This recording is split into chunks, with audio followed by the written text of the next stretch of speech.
앞에 에지니어스가 트랜잭션도 했고 딩덩이 데드락도 했는데 락은 아무도 안 해서 락에 대해서 좀 설명이 필요한 것 같아서 락에 대해서 발표하겠습니다. 목차는 이제 정의 그리고 필요성 그리고 우리가 락을 알아야 되는가 그리고 종류와 사용법 그리고 이제 종류가 두 개로 나눴는데 이걸 언제 무엇을 쓸 건가 이렇게 진행하겠습니다. 일단 정의는 밑에 데이터베이스의 일관성과 무결성을 유지하기 위해서 트랜잭션의 순차적 진행을 보장할 수 있는 직렬화 장치가 되어 있는데 이제 말이 조금 어렵잖아요. 그래서 예시로 보면은 이제 하나의 어카운트에 대해서 앨리스와 밥이 접근을 하고 있어요. 그래서 똑같은 거를 가져와서 이제 얘는 30원을 까달라고 했고 얘는 40원을 까달라고 했는데 이제 어카운트가 계좌잖아요. 근데 계좌가 마이너스 20, 얘는 마이너스 통장이 아니거든요. 그래서 이제 0원 밑으로 내려가면 안 되는데 이 두 작업이 동시에 일어나서 이게 마이너스 20으로 깎이는 어떤 사이드 이펙트가 발생했다라고 이해하면 될 것 같아요. 그래서 이러한 문제를 방지하기 위해서 데이터의 일관성을 지키고 이제 일관성을 지키기 위해서 락을 걸고 이를 관리하는 걸 락킹이라 합니다. 그래서 키워드를 가져가면은 여러 대의 트랜잭션에서 동시에 접근했을 때 데이터의 일관성이 깨질 수 있다. 그래서 잠금을 해야 된다라는 느낌으로 가져가면 될 것 같아요.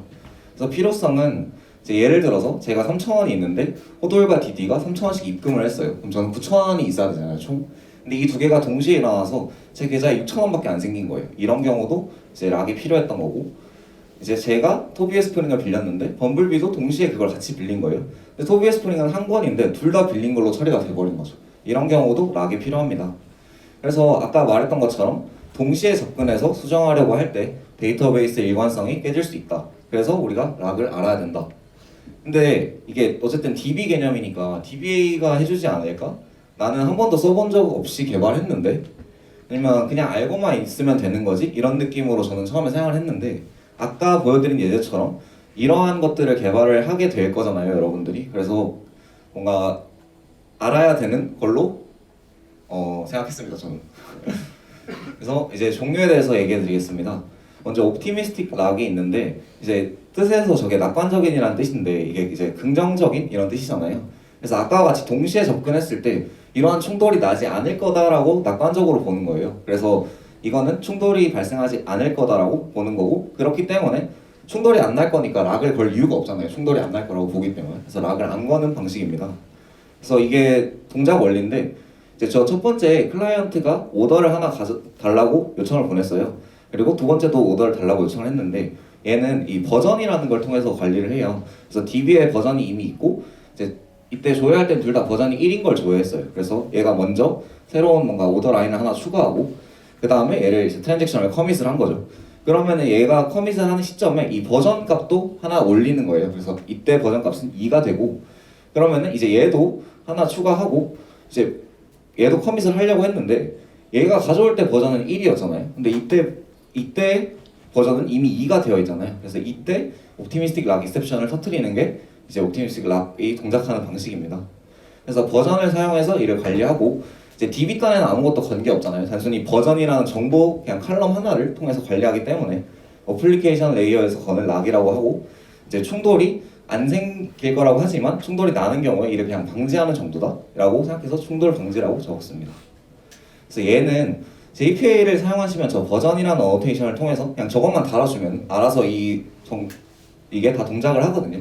그래서 예를 보면은 이제 첫 번째 애가 트랜잭션을 열고 1번인 애를 조회해 왔어요. 그리고 얘는 이제 버전이 있으니까 그리고 두 번째 애가 다시 다른 트랜잭션을 열고 이제 1번을 조회해 온 거예요. 그래서 그러면 이때 둘 다 버전이 1이었을 거고 그러면 2번이 이제 이름을 바꾸고 트랜잭션을 커밋했어요. 그러면 이때 버전이 2로 올랐겠죠.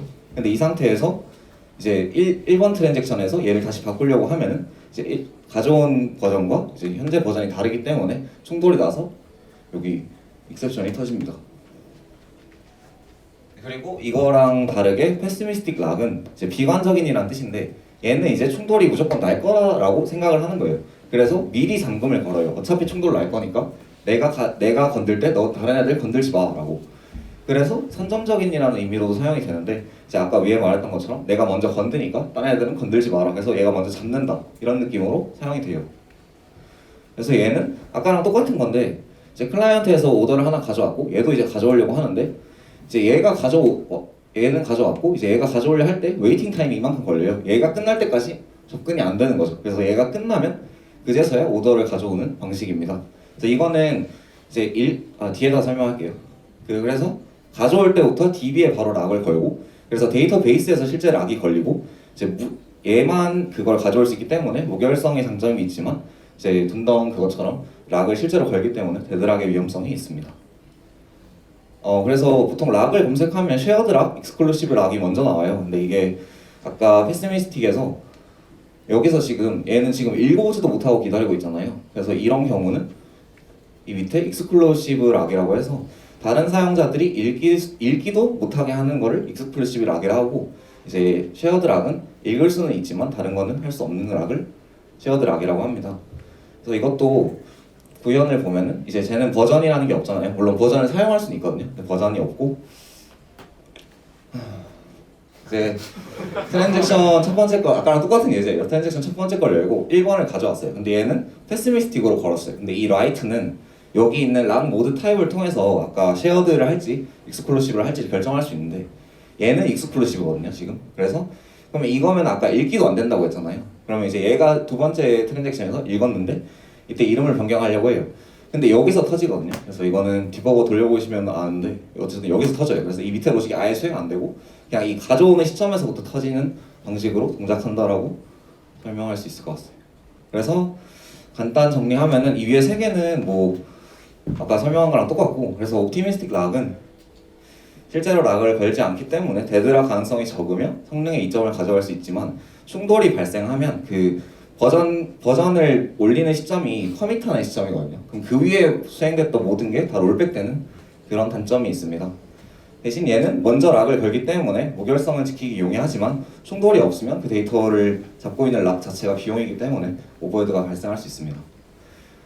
그래서 언제 옵티미스틱을 쓰고 언제 패시미틱을 쓸까를 보면은 이제 뭐 제 의견보다는 스택 오버플로우 의견인데, 이제 충돌이 자주 발생하는 상황인가, 그러니까 충돌이 자주 발생하고 동시에 어떤 다른 트랜잭션에서 접근을 많이 해서 얘를 수정하려는 요청이 많다.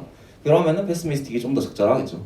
그리고 읽기와 수정하기도 마찬가지 맥락에서 읽기만 하는데 그 동시에 수정이 일어나지 않기 때문에 굳이 락을 걸 필요도 없을 수 있고, 걸더라도 옵티미스틱 락이 좋겠죠. 그래서 일반적으로 웹 어플리케이션은 읽기가 대부분이잖아요. 그래서 옵티미스틱 락을 주로 사용한다고 합니다.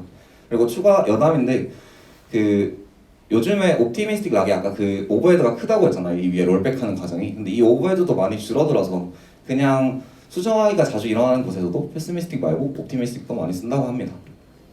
그래서 약간 심화를 하려 했는데 이제 빨리 끝내야 되니까 넘어가고 그리고 이제 추가로 마음에 좋을 내용은 이제 그냥 도메인 같은 걸 설계할 때 이걸 락 걸어야 되냐 말아야 되냐를 좀 고민해 보시면 좋을 것 같아요. 뭐 게시판을 개발한다 했을 때 게시판에 락을 걸어야 되는가, 댓글은, 좋아요는, 이렇게 좀 고민해 보면 답이 나올 것 같고, 이제 연관관계가 다 매치잖아요 도메인들은. 그래서 그런 연관관계에 대해서 같이 락을 걸 거냐, 그러니까 뭐 게시물을 가져올 때 댓글까지 락을 걸 거냐, 이런 것도 이런 밑에 스코프로 옵션을 조절할 수 있고, 이제 락 예외가 났을 때 어떻게 할 거냐.